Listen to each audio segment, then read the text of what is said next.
चलिए बात करेंगे सियासी संकट की, दरअसल महाराष्ट्र की, और वहां पर उपजी बगावत की।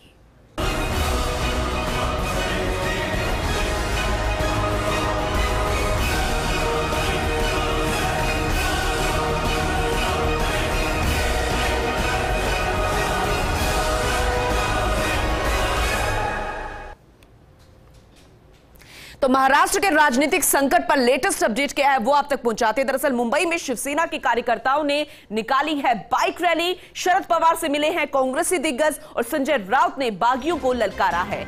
वहीं आपके बाप तो दिल्ली नागपुर में, हमारे पास सिर्फ बाला साहेब हैं। बगावत पर एक्शन में उद्धव ठाकरे आ गई है, ये इस वक्त का अपडेट आप तक पहुंचा रहे हैं। एकनाथ शिंदे समेत 7 बागी मंत्रियों की छुट्टी भी हो सकती है। बागी विधायकों से संपर्क भी कर रहे हैं उद्धव ठाकरे, ये सूत्रों के हवाले से भी जानकारी मिल रही है। ये भी अपडेट मिल रहा है कि उद्धव ने बागी विधायकों को मैसेजेस भेजे हैं। और आज युवा सेना की राष्ट्रीय कार्यकारिणी की बैठक भी होनी है और ये वक्त 5:30 बजे रखा गया है, जब आज शाम सेना भवन में युवा सेना की राष्ट्रीय कार्यकारिणी की बैठक होगी। दूसरी तरफ देखें तो सदस्यता को लेकर बागी विधायकों की कोर्ट जाने की तैयारी है। एकनाथ शिंदे ने एमवीए गठबंधन को अजगर कहा है। दरअसल अजगर कहते उन्होंने कहा कि ये लड़ाई शिव सैनिकों के हित के लिए है। इस बीच स्वस्थ होकर अस्पताल से घर पहुंचे राज्यपाल कोश्यारी।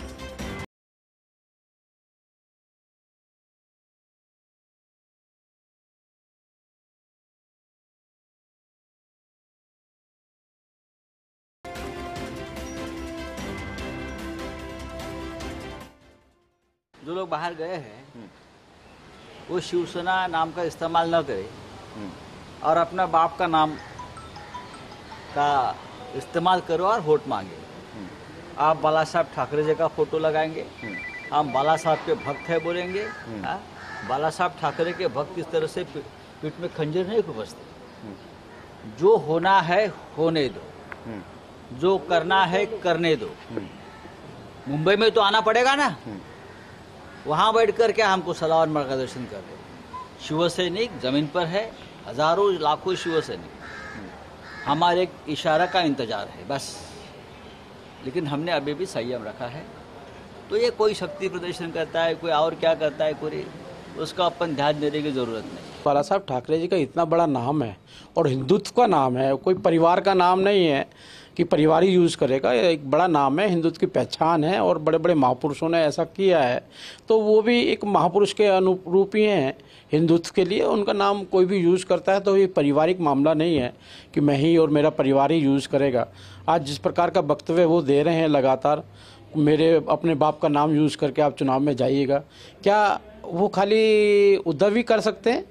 क्या संजय राउत भी अपने बाप का नाम यूज़ करेंगे? कि अन्य राजनीतिक दल अन्य इनके नेता हैं वो भी अपने बाप का नाम यूज़ करके पार्टी में जाएंगे?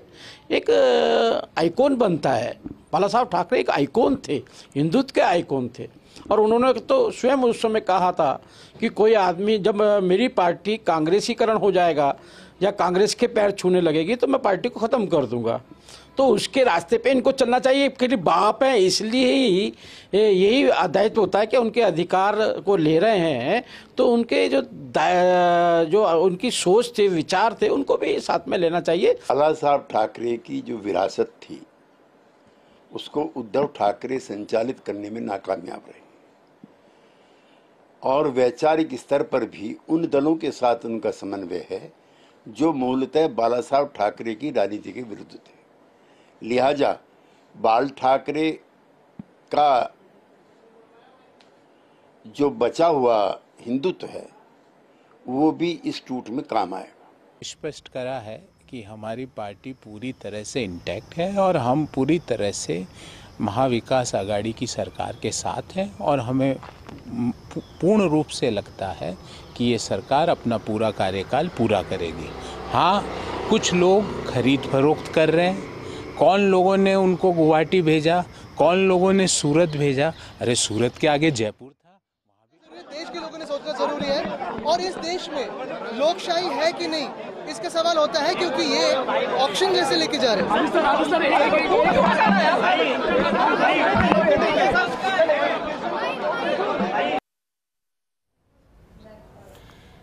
तो कब खत्म होगा महाराष्ट्र की सियासी संकट के बाद, यही सवाल सुनने को मिल रहा है। आखिर कब खत्म होगा ये सियासी घमासान, क्योंकि कोर्ट जाने की तैयारी में एक तरफ शिंदे गुट है, दूसरी तरफ शिव सैनिक जो है लगातार आक्रोश में है, सख्त रुख अख्तियार करते नजर आ रहे हैं। क्योंकि पहले जब तस्वीरें सामने आई थी, जब शिंदे सूरत में बैठे थे अपनी सेना के साथ, फिर वो गुवाहाटी चले गए, यानी कि गुवाहाटी तक पहुंचते पहुंचते उद्धव ठाकरे की सरकार जो है, शिवसेना सरकार जो है, शिव सैनिक जो है, पहले मान मनोहार कर रहे थे, लेकिन अब धीरे धीरे धीरे उनका कठोर रुख यहां पर अख्तियार होता हुआ नजर आ रहा है। तस्वीरें बदलती हुई नजर आ रही है। वो जानते हैं कि जितना वक्त वो यहां पर लगाएंगे, जितना लंबा वक्त खींचेगा, तो उन्हें और वक्त यहां पर सुनने को, विचारने को और एक नई तरकीब निकालने को मिल जाएगा। और वाकई में ये बहुत बड़ी बात हो जाती है जब किसी ऐसे मसले को लंबा वक्त खींच जाए, और वही कोशिश यहां पर उद्धव ठाकरे करते हुए नजर आ रहे हैं। आदित्य ठाकरे भी अब